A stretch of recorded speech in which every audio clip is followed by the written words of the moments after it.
Elon Musk की company है SpaceX. SpaceX अंतरिक्ष में इंटरनेट का एक नया जाल बिछा रही है। इस प्रोजेक्ट का नाम है स्टारलिंक। स्पेसएक्स अंतरिक्ष में हजारों सैटेलाइट तैनात करना चाहती है, इसलिए लगभग हर महीने आपको स्टारलिंक के सैटेलाइट लॉन्च की खबर मिलती होगी।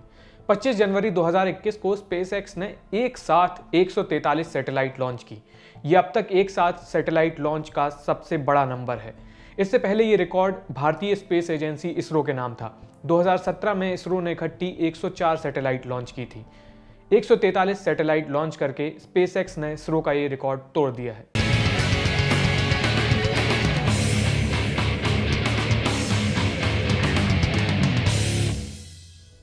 नमस्ते, मैं आयुष हूं। साइंसकारी के इस एपिसोड में हम स्पेसएक्स के स्टारलिंक प्रोजेक्ट की बात करेंगे।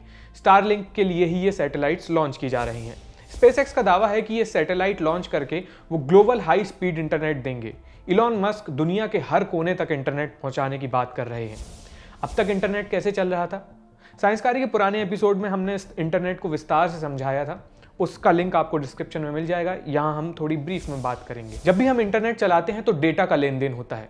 आप जिस भी वेबसाइट को खोलते हैं उसका डेटा हजारों मील दूर रखे किसी सर्वर में होता है। फेसबुक, गूगल जैसी ज़्यादातर कंपनियों के सर्वर अमेरिका में है। ये डेटा अमेरिका से आपके फ़ोन तक कैसे पहुंचता है? जवाब है ऑप्टिकल फाइबर केबल।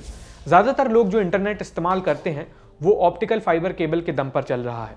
समुद्र और ज़मीन के अंदर फाइबर केबल्स बिछाई गई हैं। इन्हीं केबल्स के जरिए डेटा एक जगह से दूसरी जगह पहुंचता है। ये केबल आपके नज़दीक वाले मोबाइल टावर तक डेटा पहुंचाती हैं और वो टावर आपके फ़ोन तक डेटा पहुंचा देता है। इंटरनेट की पहुंच केवल वहीं तक होती है जहां फाइबर केबल्स बिछी हों। हर जगह ये फाइबर पहुंचाना मुमकिन नहीं है। तो ऊंचे पहाड़ी वाले इलाकों में इंटरनेट कैसे चलेगा? समुद्र के बीचों बीच इंटरनेट कैसे चलेगा? जहां फाइबर की पहुंच नहीं है वहां इंटरनेट कैसे चलेगा? इस सवाल का जवाब है सैटेलाइट इंटरनेट। सैटेलाइट इंटरनेट बहुत पहले से ही चला आ रहा है। इसके जरिए दूर दराज के इलाकों में भी इंटरनेट चलाया जा सकता है। आइडिया सिंपल है। सैटेलाइट को बिचौलिया बनाकर किन्हीं भी दो जगहों के बीच डेटा ट्रांसफर किया जा सकता है। जमीन पर एक जगह से एंटीना सैटेलाइट को डेटा भेजेगा। ये सैटेलाइट डेटा को जमीन पर दूसरी जगह उसकी मंजिल पर पहुंचा देगी। लेकिन ये प्रोसेस बहुत स्लो है और महंगी भी। क्या कारण है? फिलहाल इंटरनेट के लिए जिन सैटेलाइट्स का इस्तेमाल किया जाता है वो पृथ्वी की सतह से लगभग 36,000 किलोमीटर ऊपर होती हैं। इतनी ऊंचाई पर होने के कारण ये पृथ्वी के एक बड़े एरिया को कवर कर सकती हैं, लेकिन इस दूरी के कारण स्पीड धीमी पड़ जाती है। मान लीजिए आपको भारत से यूरोप कोई डेटा भेजना है। डेटा ज़मीन के रास्ते से होकर जाएगा तो उसे लगभग 6-7 हज़ार किलोमीटर का सफ़र तय करना पड़ेगा। लेकिन वो सैटेलाइट के रास्ते जाएगा तो पहले 36,000 किलोमीटर ऊपर, फिर 36,000 किलोमीटर नीचे, यानी 72,000 किलोमीटर की दूरी तय करनी होगी। इतनी दूरी तय करने में स्पीड की ऐसी तैसी हो जाएगी। फिर स्टारलिंक अपने इंटरनेट की स्पीड कैसे तेज रखेगा?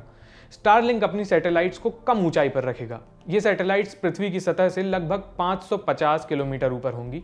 इससे स्पीड बहुत ज़बर हो जाएगी। लेकिन इतनी ऊंचाई से सैटेलाइट बहुत कम इलाका कवर कर पाएगी, इसलिए बहुत सारी सैटेलाइट्स चाहिए होंगी। इलॉन मस्क को बहुत सारी सैटेलाइट लॉन्च करना दूसरों के मुकाबले सस्ता पड़ेगा और उनके पास वो टेक्नोलॉजी भी है।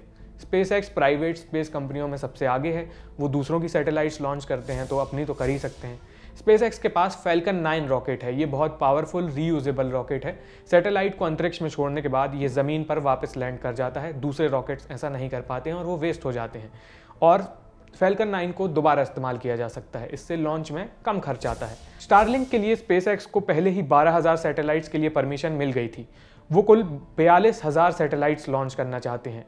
ये सभी सैटेलाइट्स 350 किलोमीटर से 1200 किलोमीटर की ऊंचाई पर होंगी।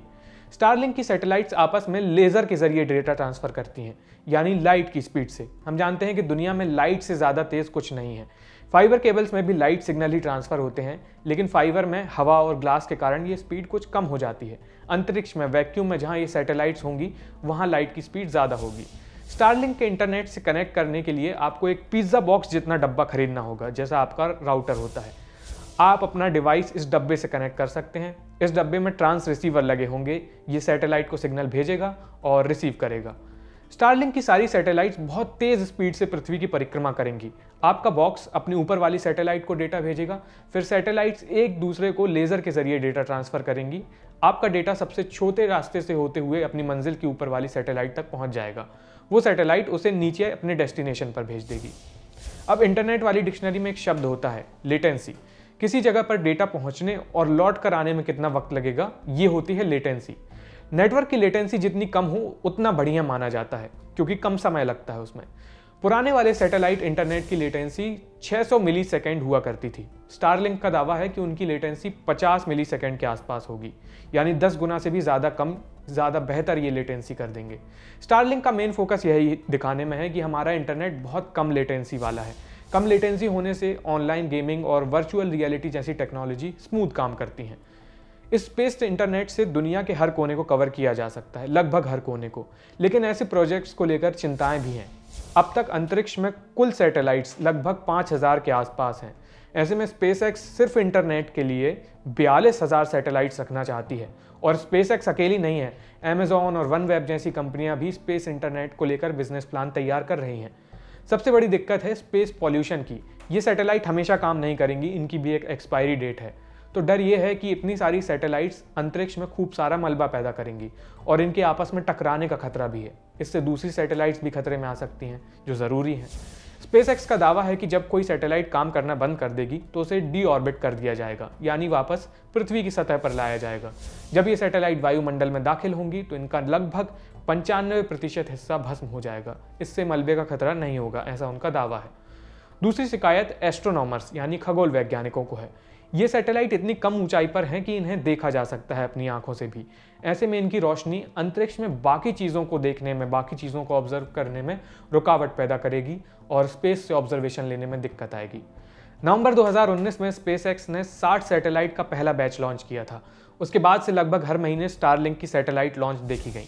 अब तक लगभग 1100 से ज़्यादा सैटेलाइट्स लॉन्च हो चुकी हैं। स्पेसएक्स का प्लान है कि साल 2021 में पूरी दुनिया में अपनी इंटरनेट सेवा शुरू कर देंगे। इसके बारे में आपकी क्या राय है, हमें कमेंट बॉक्स में बताइए। बाकी ये वीडियो देखने के लिए बहुत बहुत शुक्रिया।